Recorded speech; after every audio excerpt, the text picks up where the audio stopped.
दोस्तों आदावर्ज, मैं डॉक्टर नादिर सलाम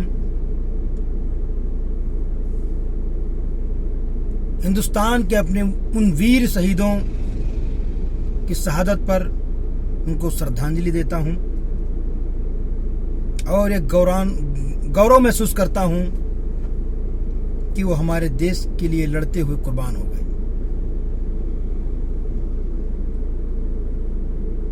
लेकिन अफसोस, देश के प्रधानमंत्री ने तो जब ये कह दिया कि चीन हमारे सीना में घुसा ही नहीं, तो ऐसा लगा कि उन वीर सैनिकों का किसी ने बड़ा अपमान कर दिया। शरीर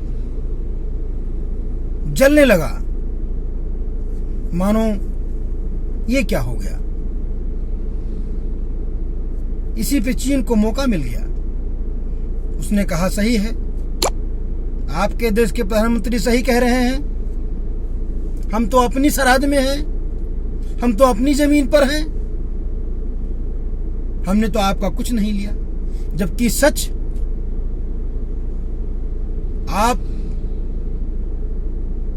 उन वहां रहने वाले बासिंदे, वहां जो स्थानीय लोग हैं, जो हमारी सैटेलाइट्स हैं, वो इस सच्चाई को बयां कर रही हैं।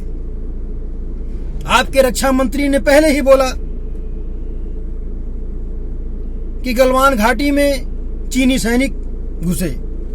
आपके विदेश मंत्री ने कहा और देश का प्रधानमंत्री आकर कह देता है कि ऐसा कुछ भी नहीं है।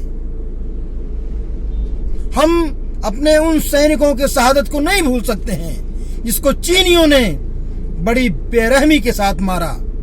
उनको बड़ी बेरहमी के साथ उनको मार दिया गया, कटीले तारों से उनको गोप के मार दिया गया। हमको उनकी शहादत का बदला चाहिए, हमको हमारी जमीन वापस चाहिए। हम किसी भी तरह से चीन से किसी तरह का समझौता नहीं कर सकते हैं। हमको अपने सैनिकों की शहादत का बदला चाहिए। प्रधानमंत्री जी सुन लें कि सारा देश खड़ा हुआ है उन सैनिकों के साथ। हम किसी तरह से चीन को ना अपनी जमीन का 1 इंच 1 फुट दे सकते हैं और ना अपने किसी एक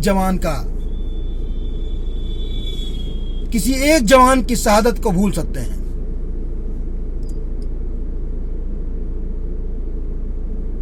सारा देश उन सैनिकों के साथ खड़ा हुआ है। अगर सरकार को नहीं समझ में आता है तो हमारे सैनिकों को खुली छूट दे दे।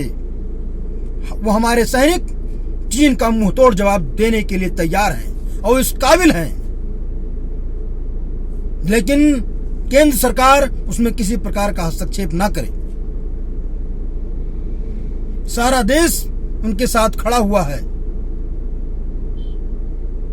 और हमें हमारी जमीन चाहिए, हमारे सेना का सम्मान चाहिए।